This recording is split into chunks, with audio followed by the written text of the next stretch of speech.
S. Subramaniam, CFO of Titan, joins us. Mr. Subramaniam, good morning and thank you for joining us. Markets were working with the assumption that the tax rate or GST rate on jewelry would be about 5%. What has come out as 3%.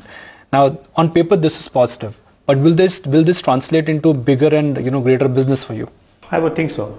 I think 3% is a good rate. It's marginally above the current taxation rate. The concern that we had earlier was that if the rates were supposed to be much higher, there would be a shift from the organized to the unorganized trade, a trend which the government has been trying to reverse for quite some time now.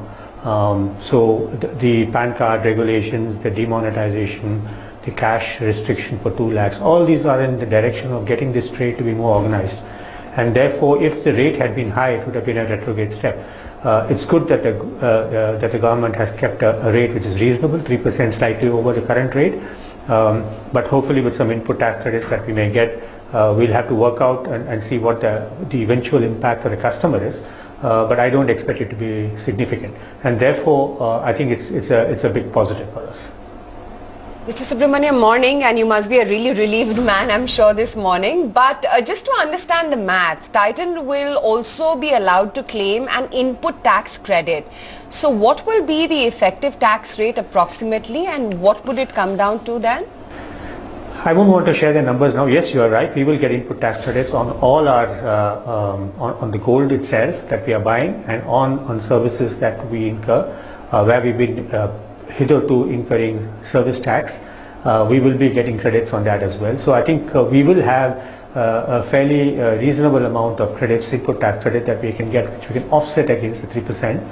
So as I said, we are working on our strategies right now in terms of pricing, etc. I won't be able to share it right now, but I would hope that the entire 3% may not be passed on to the customer. So can I safely say that if one works with the assumption that you will be able to claim part of the entire tax structure, that means the existing rates for the customer, its status quo, nothing changes because of GST implementation? It might be generally that ballpark. It may not be very different anyway. Either plus or minus, I don't think there should be a very big difference. Anyway, today it was 2% plus that we were passing on. So the customer is used to that. I'm not talking of customs duty here, that anyway gets passed on entirely because that's into the gold price as well. But the 1% excise and the 1% VAT was being passed on. And I don't think, so to that extent, while it may not be in the invoice, except the VAT, which was a 1% or something, the excise duty was part of my cost, and therefore, as part of my making charges, etc., it used to be passed on. Now with input tax credit and on gold particularly, we'll have to rework that and therefore see what the effective increase, if any, for the customer would be. I would assume it should not be very much.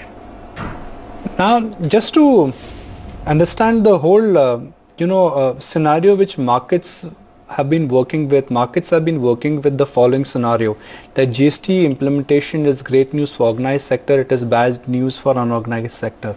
Now, in case of jewelry also, do you think this broad approach will hold true, where players like Titan will be able to gain as unorganized players will lose? Absolutely, absolutely. We've started to see, as I said, ever since the regulations on compliance started becoming stricter as far as the jewelry is concerned, the PAN card regulation, demonetisation was a big shift, and we saw significant market share gains during that period. And we are continuing to see that now. So I think definitely the shift from unorganized to organized is getting stronger, and something like GST is something we were hoping, if the rates were reasonable, to be again another factor which would help organized play, and the shift from the unorganized to the organized. So the rate being 3% is great. It's very good news for the organized trade, and we expect far more compliance, and therefore get a market share for people like us. It's good. When we spoke to Mr. Bhatt along with your Q4 numbers, that conversation was centered around the Q4 numbers. But now we are speaking to you when the first quarter, at least 60% of the first quarter is over. So what are the demand trends like, at least in this quarter? It's been quite good. We did report that the first month where we had Akshaya Tritiya was very good. So far it's been quite decent. Yes, it's been quite good. The other talking point, of course, Mr. Subramaniam, is that of the 10% import duty. We've been hearing that since very long about the gradual reduction in duties as well. Anything in that regard, any progress, anything that you may have heard? No, we haven't heard anything, and that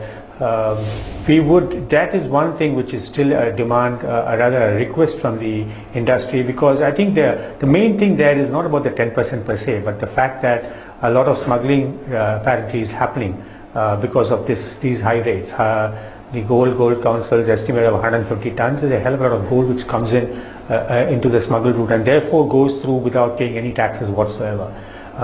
We believe that if the rates were reasonable, were lower, the arbitrage opportunity will be far lower, and therefore the government may actually make more money as more gold would come through the official route. And the moment it comes to the official route, then it goes through GST as well. So you will have proper record keeping for the entire and a good audit trail for all the gold which comes in. So it would actually make a lot of sense to reduce the customs duty and ensure compliance is far higher than it is today. The government actually should gain rather than lose.